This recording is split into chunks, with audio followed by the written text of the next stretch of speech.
Hello, my friends. I'm glad you are here. Take a slow breath. Let your face relax. You don't need to do anything right now. You can just listen quietly. Have you ever wondered why people celebrate holidays? Today, a holiday can feel simple. A day off, a meal, a small gift, a message to a friend. For many people, it is a break from work and a change from normal days. But long ago, holidays were not only nice. Life was harder. Food could run out. Weather could change quickly. People could get sick. Travel could be dangerous. In that world, a special day had a strong purpose. It helped people stay close as one group. It helped them share food. It helped them remember important stories. It also helped leaders gather crowds and guide them. Long before big cities, people lived close to the land. They did not have supermarkets. They did not have electric lights. They did not have strong walls around their homes. Many people lived in small groups. Some groups moved often. They followed animals and searched for water. They watched the sky for signs of change. In those early communities, time felt different. There were no clocks in the home. There were no calendars on the wall. People learned time by watching nature. They noticed the moon growing and shrinking. They noticed the sun rising in a different place as seasons changed. They noticed when the air became colder and when it became warm again. Because life depended on nature, the seasons mattered deeply. A good season meant enough food. A bad season meant hunger. So people began to mark important moments, not with ink on paper. They marked them by gathering together. They cooked.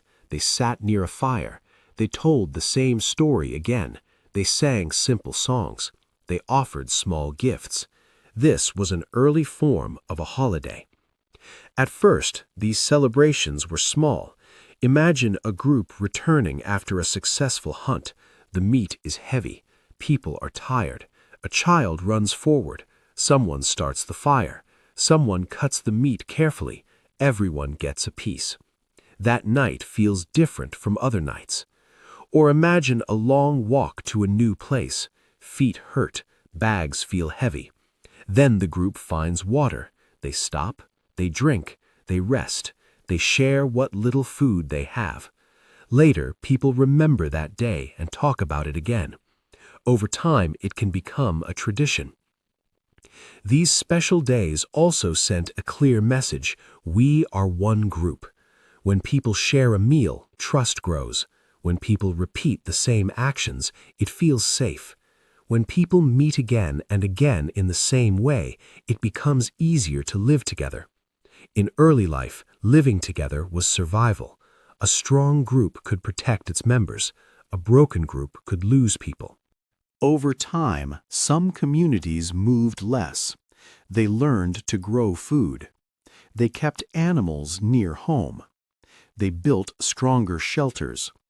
Villages began to grow. Work became more planned. Some people worked in fields. Some cared for animals. Some made tools. Some made cloth. Some stored food for later. In village life, holidays became even more important. Farming life is long, and many days feel the same. People plant and wait. They water and pull weeds. They wait again. Then, at the right time, they harvest. After that, they store food for the months ahead. So people built holidays around turning points in the year. A harvest celebration was not only happiness, it was relief. It was the moment people could see what they had. Imagine a family bringing baskets of grain to a common place. Someone pours grain into a large jar. Someone counts it by hand, slowly. Someone ties cloth over the top to keep it dry. People look at the jars and feel less afraid than they did a week before. In many villages, a holiday also helped when some families had more and some had less. A shared meal could bring food into the center of the village. Even if it was only one day, more people could eat well. This could lower anger for a while. It could also remind the village that sharing helped everyone live. As villages became towns and towns became large cities and kingdoms, holidays changed again. In a small village, you know almost everyone. In a big city, you do not. You pass strangers in the street. You hear different languages. You see many kinds of clothing. A holiday could bring people together in one shared moment. In many places, leaders built temples, meeting halls, and large open spaces. On certain days, crowds gathered there. People saw the same signs. They listened to the same story. They watched the same public actions. Special foods appeared that were not common on normal days. Picture a city square on a festival day. Vendors call out. Smoke rises from cooking fires. Someone carries a basket of bread. A child holds a small sweet. People stand close together and look toward a platform. On a normal day, that crowd might argue more. People might push in the street. Strangers might not trust each other.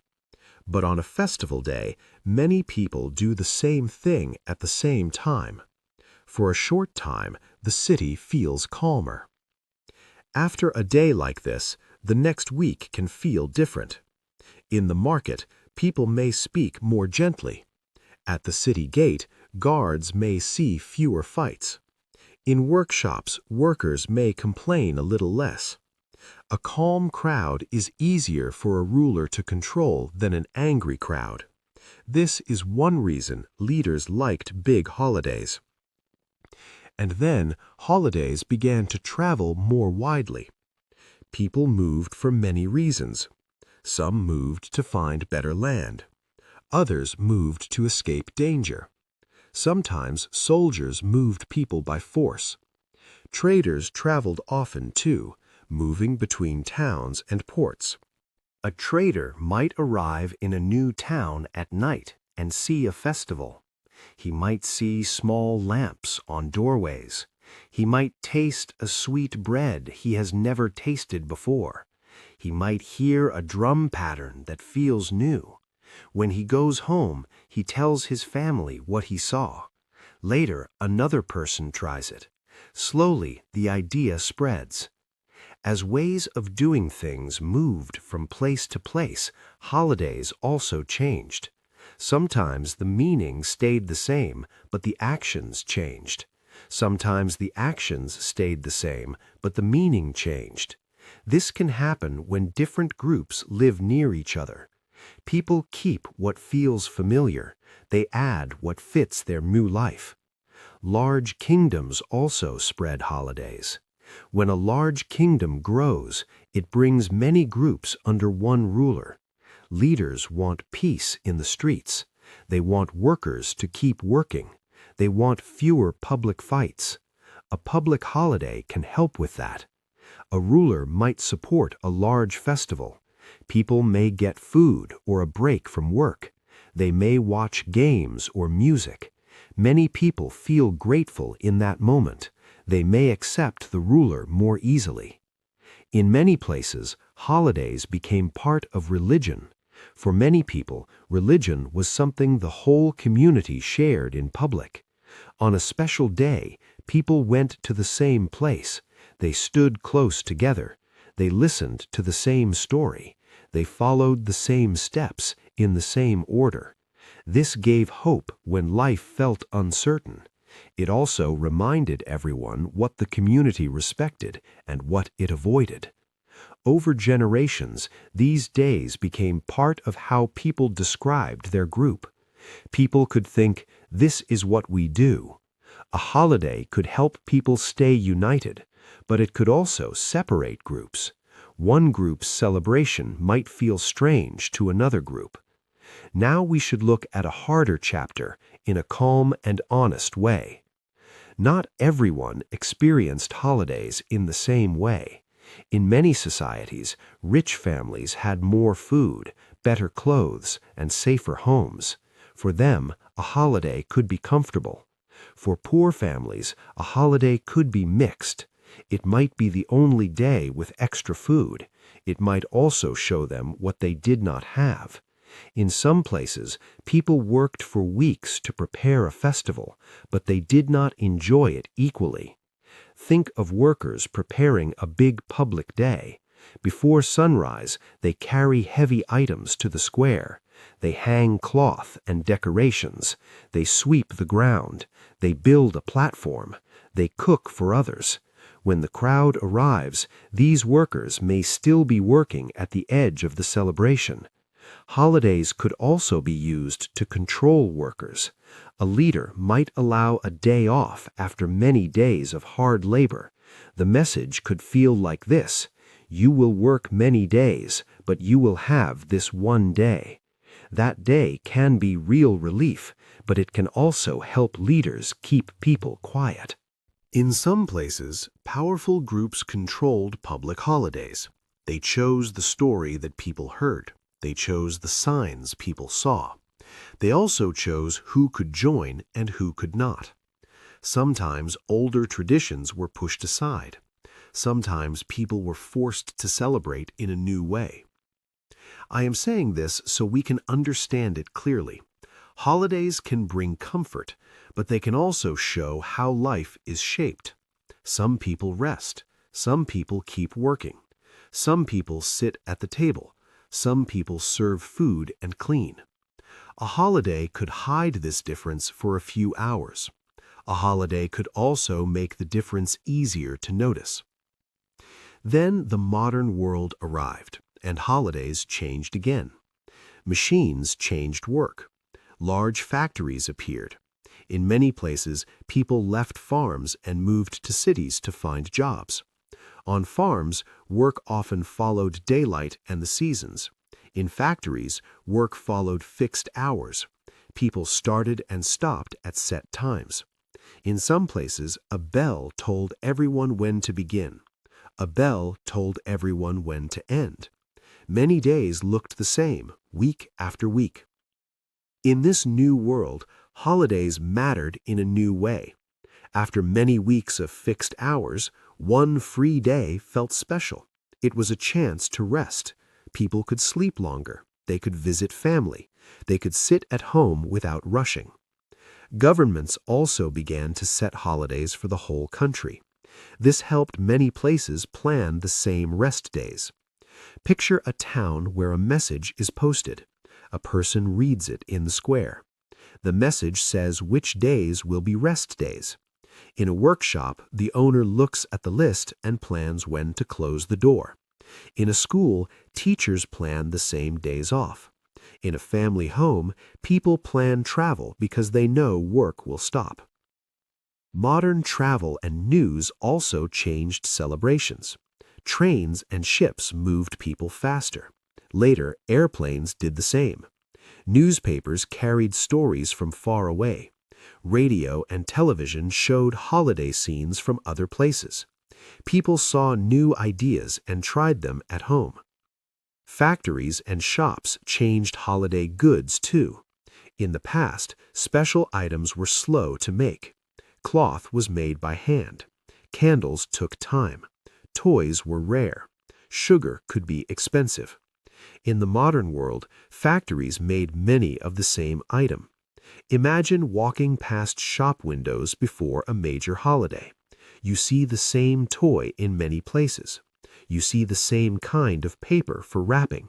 You see rows of sweets in bright packages. For some families, this made holidays easier. They could buy what they needed quickly. For other families, it created pressure. When a holiday becomes linked to buying, people with less money can feel stress. Even with all these changes, the main reason stayed the same. Holidays still mark time. Holidays still create a pause. Holidays still bring people together. Holidays still help people remember. But the distance between past and present is large. Long ago, a harvest holiday meant counting grain because winter was coming. Today, many people can buy food any day. Long ago, light at night was precious, so a lamp or candle could be saved for a special evening. Today, a room becomes bright with a switch. Long ago, travel was slow and risky, so seeing family might happen only once in a long time. Today, many people can travel in hours, not weeks. So the purpose has changed. In the past, holidays were closely tied to seasons and survival. Today, for many people, holidays are more about rest, being together, and remembering. And now we come back to you, here in the present. Next time you see a holiday on a calendar, pause for a moment. When you notice special foods, travel plans, or families gathering, remember this. People have been doing something like this for a very long time. Long ago, people needed shared days to stay strong as one group. Food was not always there. Winter could be harsh. A storm could ruin travel, so a special day mattered. It was a day to share meat or grain, so fewer people were left out. It was a day to repeat the same story, so people remembered what their group believed. It was also a day to rest, even if only for a short time. In a hard life, a shared day was a simple message. We are together. We will not face this alone. When you celebrate today, you are connected to people long ago. People who walked long roads. People who worked in fields. People who carried goods on their backs. People who cooked over fire. People who watched the sky, waiting for rain. People who gathered close during cold seasons. A holiday is one way humans remember people from the past. It is a time to stop work, share food, and rest. It is a time to meet others and feel less alone. And now take another slow breath. Let this idea settle. You can return to your day gently. If you enjoyed this video, give it a big thumbs up. Share it with your friends, and don't forget to subscribe for more videos.